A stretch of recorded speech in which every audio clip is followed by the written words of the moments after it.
Good afternoon, ladies and gentlemen. Are you still with us? Yes. Are you still happy to be here? Yes. Is there still possibility for you staying longer? Yes. Because we are with Partners for Possibilities. Thank you. My name is Denver Walbroek. I'm the principal of Wesfleur Primary School in Atlantis. I've met Mervyn through Meredy when we attended. We will show you our training facility there at the Foundries, where we've attended a meeting with Selvin and with Ernest, where they pitch for possible schools to take part in the Partners for Possibilities.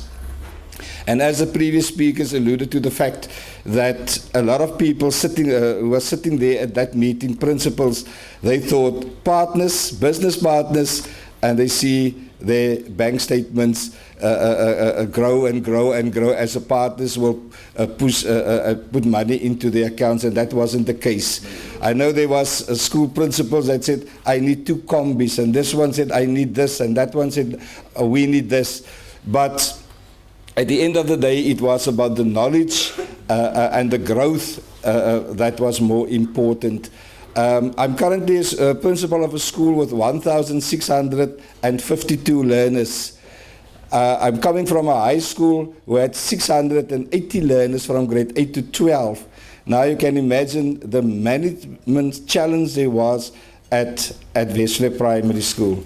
I was appointed as principal of the school in 2015, and I started in 2016, so for a term I was principal of 2 schools, 1 high school and 1 primary school. So after meeting Mervyn, there was immediately a change in my management style, and being part of this program, you will see how we've grown as a partnership. We've grown over the past few months in terms of this program. Mervyn? Good afternoon, everyone. I'm Mervyn Moodley. I'm the MD of Atlantis Foundries, which is affectionately known as Foundries or ADE in this part of the world. I've been privileged to be on this program. It's been a passion of mine to give back through education, and I'll elaborate that a bit more on that during the presentation. And Denver has really been a pleasure to work with, a well-structured individual, and he also has great focus on where he wants to be. So, to take you forward, what is Partners for Possibilities? Because a lot of you are here for the first time, and to understand what is it. And for us, it is about forming a school, community, and family relationship where the child or the school is the center of attention. By building this relationship, and the business community also being part of this, you actually start to build the community as a whole. And that is the focus of Partners for Possibility. And this is underpinned, obviously, by the relationship between the business leader and the school. Okay? And the relationship between the business leader and the school is underpinned by the partnership plan. So this is what we've been working on in the last year, the essence of this program. During the program, obviously, we got leadership tools and development tools that focuses on the holistic view of this. But this is ultimately what we are working on for the last year. And the outcome of this is, what if the possibilities are endless? You've got a solid education system in South Africa. The possibilities are endless. We've got resources in this country beyond you can imagine.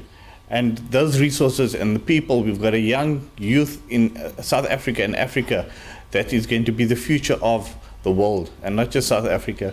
So this is what Partners for Possibilities is about. That is our training center that I was talking about. So Terence, take note. Next time you must apply to use the training facilities. Myself, management, Mervyn, the business partner, member of the school governing body, and a member of the SMT, and that was the partnership that had to buy into this whole process of Partners for Possibility. In terms of our characteristics, myself and Mervyn decided, because he is quite out of country very often, and we had to make do with the time that we spent with one another. And as a lot of speakers said earlier, if you don't have a plan, you cannot move forward. So we basically concentrated on the partnership plan, that we take all the workshops, the time to think, the flawless consulting and the community building. We took all that learnings into account and channel it towards our partnership plan. So we identified the following characteristics in terms of our partnership plan. We've said from the outset, when we meet, and I must just interrupt myself and Mervyn, we will meet in the mornings at 8 o'clock in his office or at my school, or in the afternoons when at 3 o'clock or 4 o'clock, then we will meet, because that is the only time slot that we had that was available to us. We said there have to be growth, because coming into the program, there were certain things that the school was at a certain point. Mervyn had certain things that he wants to share. I have certain things I want to learn, and things like that. So there needs to be growth in terms of our partnership plan. Then the plan had to be transparent.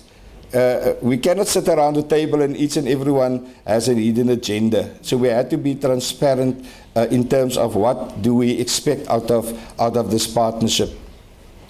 Then the main focus was leadership development, not only for myself, but also for my school management team, for my teachers and for my learners, and also for my parents as a whole school community.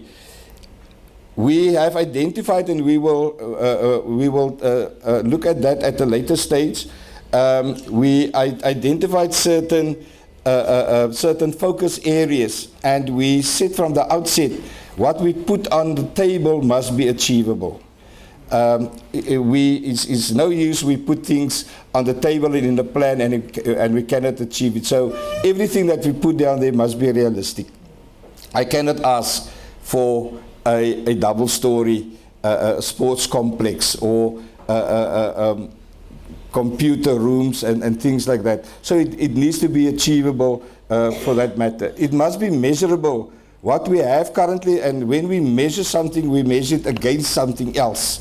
So what do we have at this particular point in time, and where do we want to be at the end of the partnership? So it has to be measurable for that matter. Then it has to be inclusive. I cannot sit in my office and make certain decisions in terms of the partnership plan and what is going on there. So I had to include my senior management team. I had to include my staff and my school governing body and myself. And Mervyn on his side, when he went back to his office, he also included some of his managers that was experts on certain fields to be involved within the school community. It have to be definable.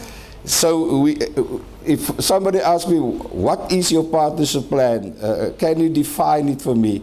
Then I must be able to describe what we are doing at the current moment, which Mervyn did this in the previous slide in terms of the Partners for Possibility.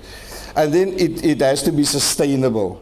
Now, a lot of people, they left this till the last, but I want to say it first, early in our presentation, that our partnership is sustainable. We've already committed ourselves that we will be involved with the foundries will be involved with Wesfleur Primary School for at least the next 2 to 3 years, and maybe then beyond.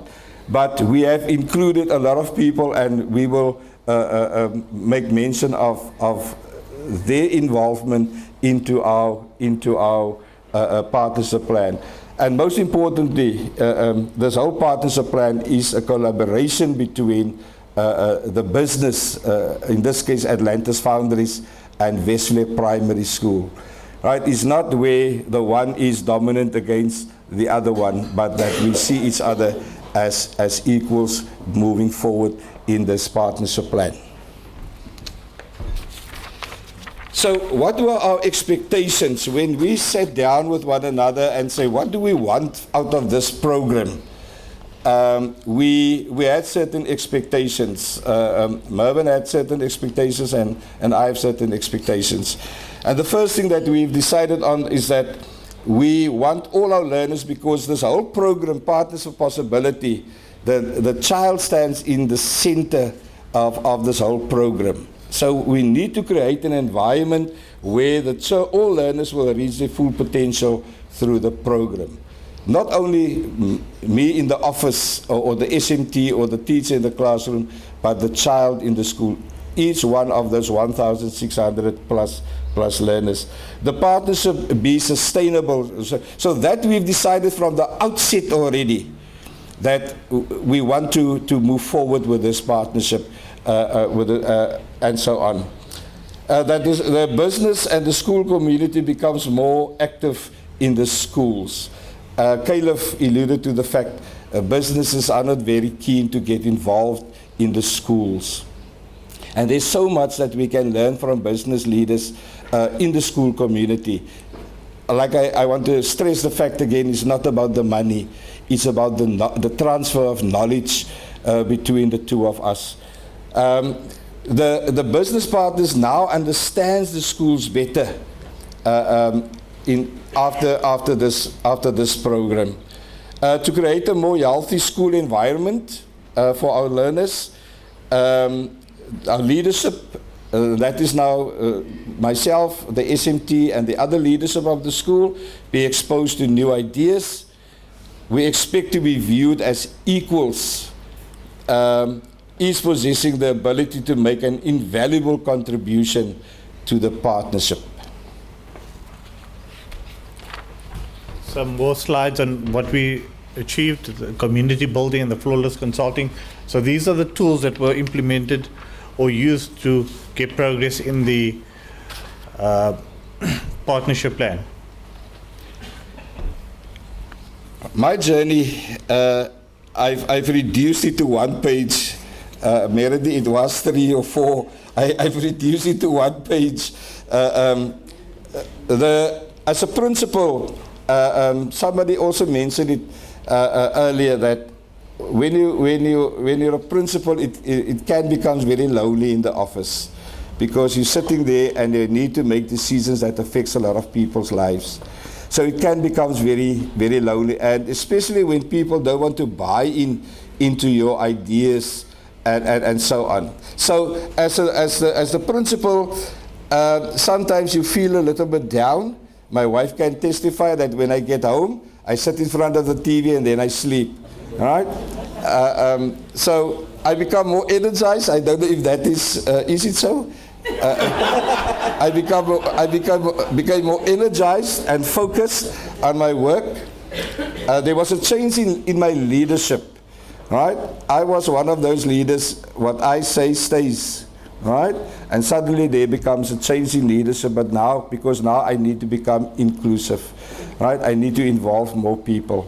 And I became a better listener, especially when it comes to parents, because I had a tendency of interrupting parents when I noticed they are talking nonsense. I would stop them and say, "You're wasting my time," and then we move forward. So I became a better listener, and also to my staff, I hope I became a better listener, and then afford people the equal opportunities to raise their opinion. When we had a strat workshop early in the year, one of the things that the staff mentioned that is not working is that, "Sir, don't give us opportunity to raise our opinions," right? Or he never listens to our opinions, right?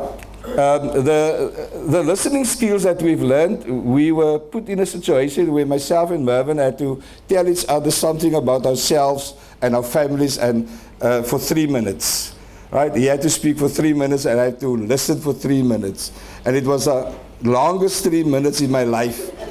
It's very difficult. I don't know how Christine and Edelweiss and they went through that exercise, but it was very difficult. But it taught you an invaluable lesson that when you listen very carefully, you can learn a lot about the person in that 3 minutes. My approach to certain things became different. And then my decision making, I will take a lot of things into account now before I make a decision. In terms of my SMT was at the beginning, they didn't know what partners of possibilities, and they see now he's coming with more work and extra work. But they were exposed to new ideas, to new people, to new things in the education. There was more professional development. I will first register them and then tell them that you have to go on a workshop. So that my deputy principal said to the staff, if he sends you, just go. Don't argue, just go, because you're already registered.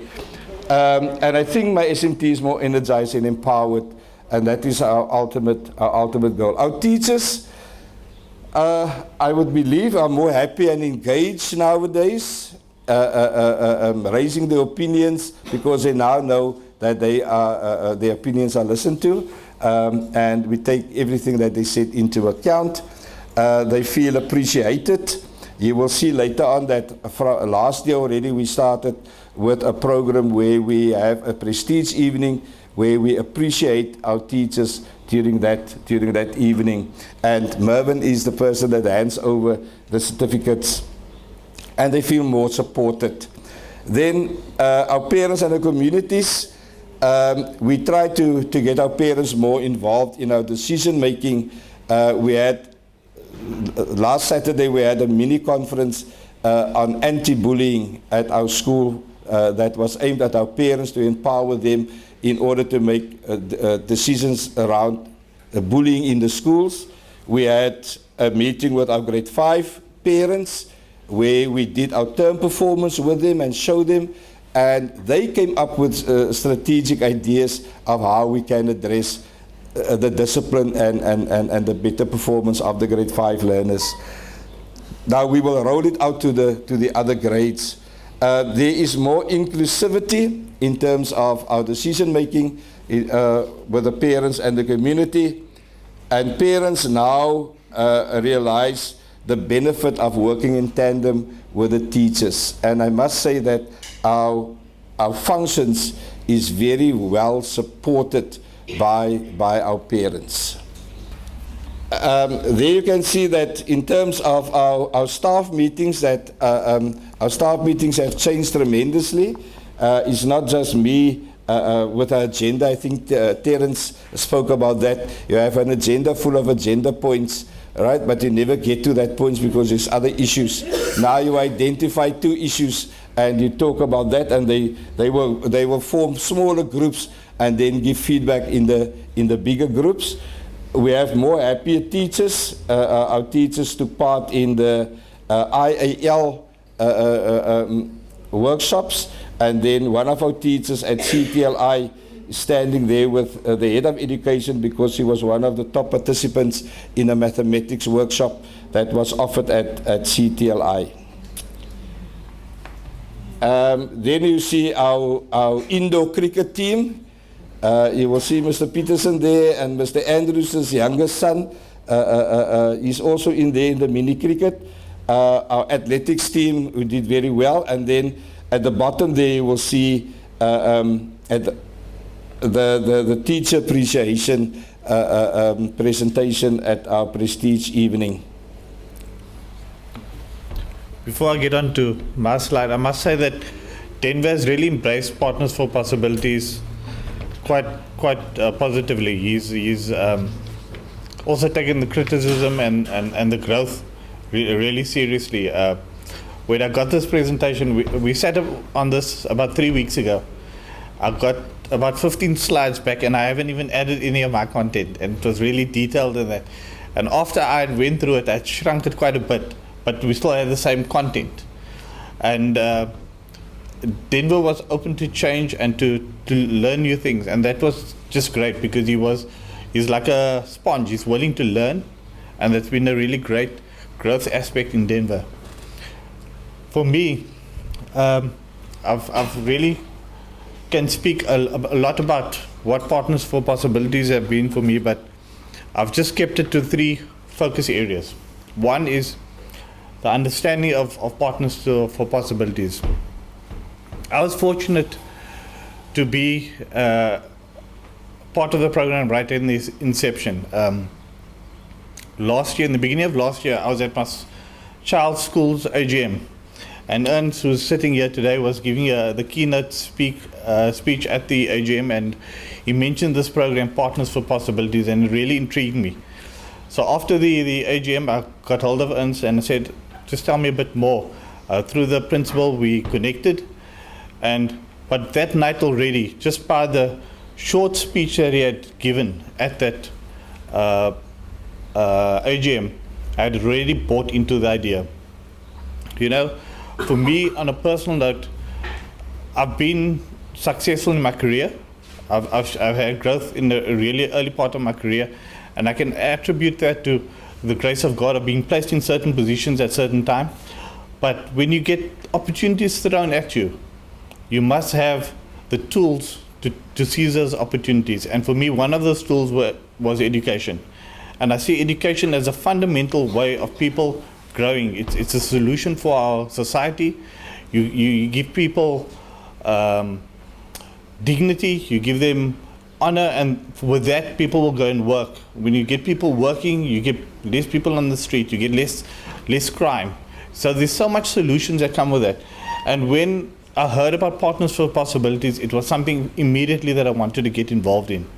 So we arranged a meeting at our offices, and Selvin came to sell the program to me and to get me on board. He didn't know I'd already decided before he'd even got there. And I let him go through the whole sales speech with me. And then, so I had a very clear understanding of what the program was, and it really, really achieved and met my expectations.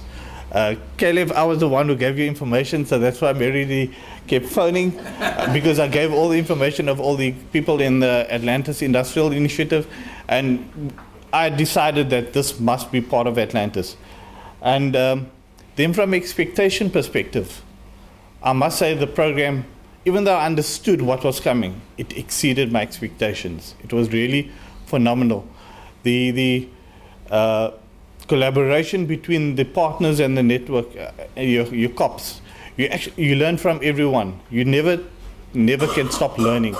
In an environment where people have small things to say, it will challenge your thinking, and a lot of the people know that I was always challenging in the COPs, in the workshops. I was always challenging the way the presenters were presenting and what they were telling us, and that's who I am, and it really, really exceeded my expectation, and that allowed me to grow. 2018 for me was a really, really challenging year. A lot of people don't know that, but we've had a lot of change in Atlantis Foundries, and things that happened on the course, things that allowed me to reflect a lot more, to get a lot more perspective on where things were going, and it really, really helped me to grow in that way. And also the growth of the network, to also to get involved on what's happening in the community. Atlantis Founders had made a distinct decision that we want to change Atlantis, that we are focusing our CSI initiatives in Atlantis. And it's very easy to write a check, but to give up your time and to humble yourself, that is where true value comes from. And that is what gave me true growth as well. So this program, I believe, is the answer for South Africa.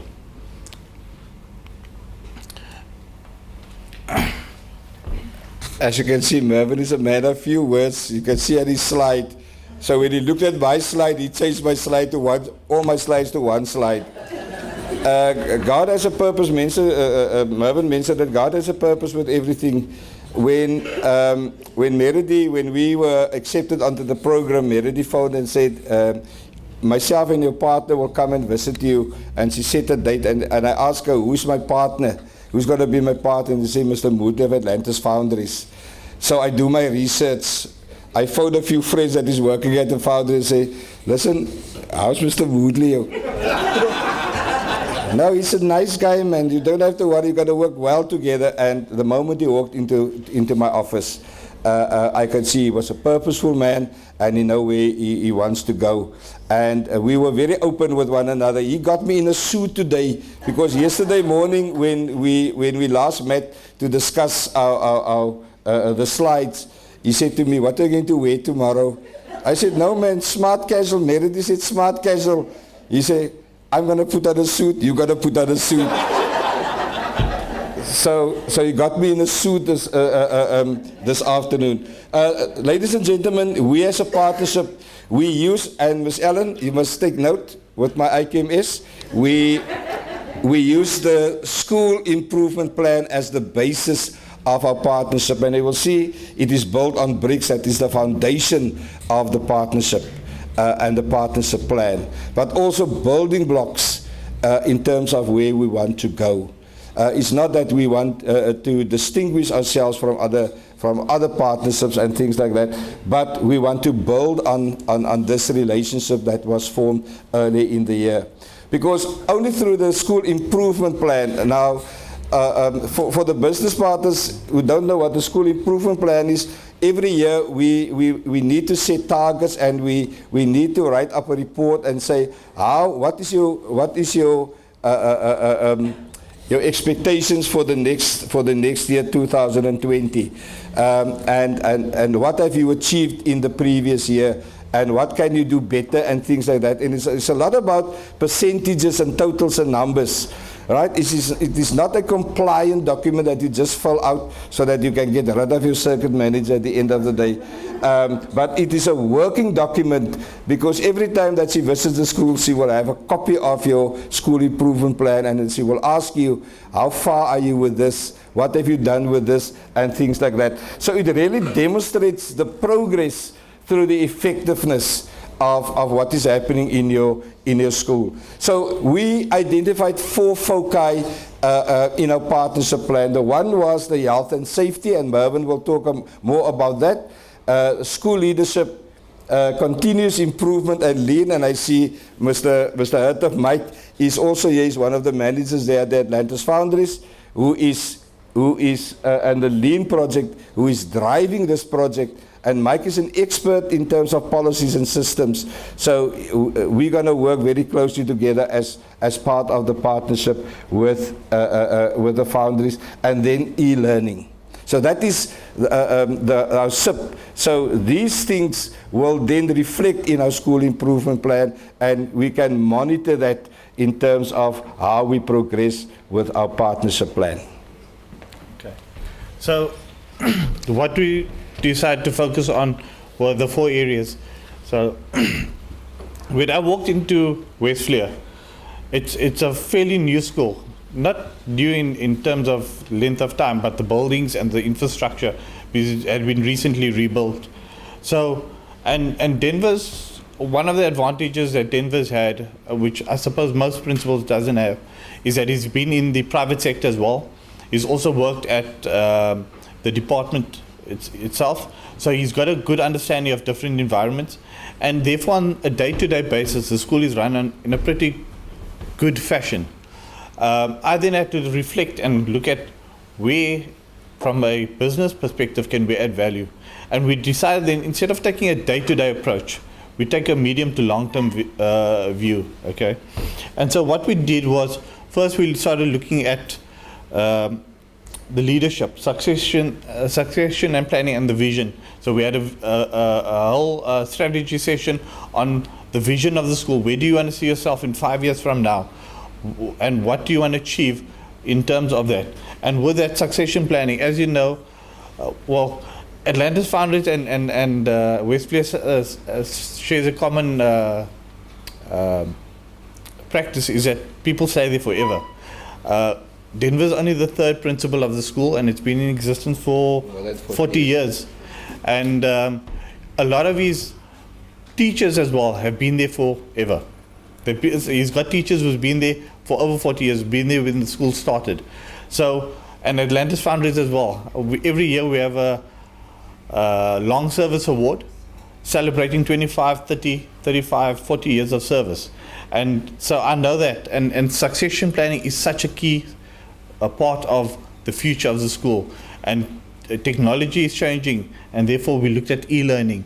How do if you know that government has announced a tablet rollout, so how is that going to impact the school? Smart boards for the tablets. We're going on a conference in EduTech, which is in Johannesburg. It's about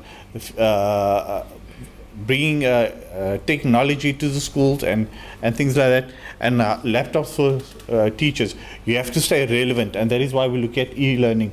Health and safety, this got to do with compliance in the school and making sure that your students are safe, and therefore are you compliant with the latest regulations.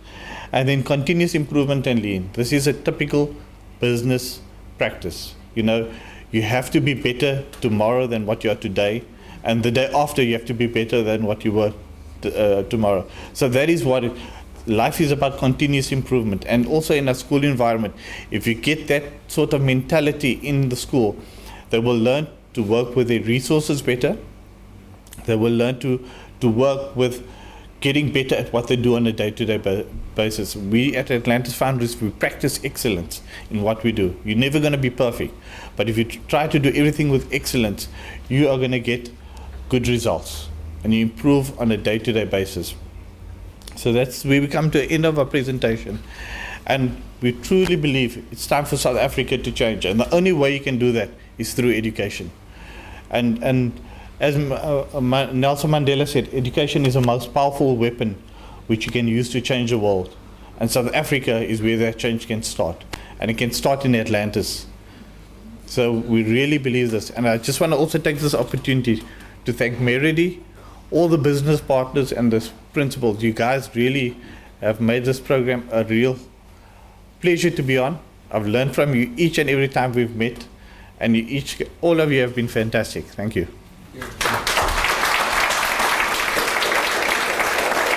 Thank you, Mervyn. Also, I'd like to take this opportunity to thank our Heavenly Father for affording me the opportunity to work with Mervyn and to expose me to this wonderful program, Partners for Possibility.